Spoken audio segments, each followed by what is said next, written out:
बहुत समय पहले की बात है। दो सच्चे दोस्त अजय और विजय एक साथ सफर पर निकले। उन्हें अपने गांव से दूसरे गांव जाना था और रास्ते में एक घना जंगल था। दोनों बहुत अच्छे दोस्त थे और हमेशा एक दूसरे का साथ निभाने का वादा करते थे। जब वे जंगल में पहुंचे तो चारों ओर बड़े बड़े पेड़, लहराते पत्ते और तरह तरह की आवाजें सुनाई देने लगी।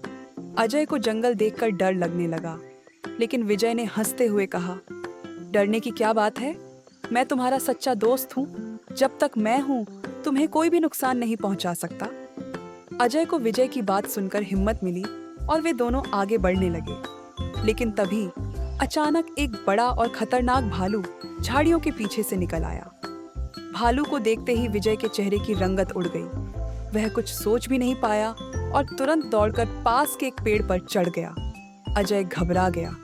वह पेड़ पर नहीं चढ़ सकता था। उसने विजय को पुकारा, मुझे मत छोड़ो विजय, मुझे मदद चाहिए। लेकिन विजय ने नीचे देखा भी नहीं। वह बस चुपचाप पेड़ पर बैठा रहा। अजय को कुछ भी समझ नहीं आ रहा था कि क्या करे। भालू धीरे धीरे उसकी ओर बढ़ रहा था। तभी अजय को अपने दादाजी की एक सीख याद आई। अगर कभी भालू सामने आ जाए तो बिल्कुल भी हिले डुले बिना जमीन पर लेट जाओ और सांस रोक लो। भालू मुर्दों को नहीं खाता। अजय ने तुरंत जमीन पर लेटकर अपनी सांसें रोक ली और अपनी आंखें बंद कर ली। भालू उसके पास आकर उसे सूंघने लगा। उसने अजय के चेहरे के पास आकर धीरे धीरे सूंघा, फिर उसके कान के पास आकर कुछ फुसफुसाया और फिर आगे बढ़ गया। जब भालू दूर चला गया तो विजय पेड़ से उतरा और अजय से हंसते हुए पूछा, अरे भालू, तुम्हारे कान में क्या कहकर गया? अजय ने गंभीरता से जवाब दिया। भालू ने कहा कि जो दोस्त मुसीबत में साथ न दे उस पर कभी भरोसा मत करना।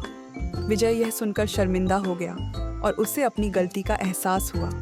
उसने अजय से माफी मांगी और वादा किया कि आगे से वह सच्चे दोस्त की तरह व्यवहार करेगा।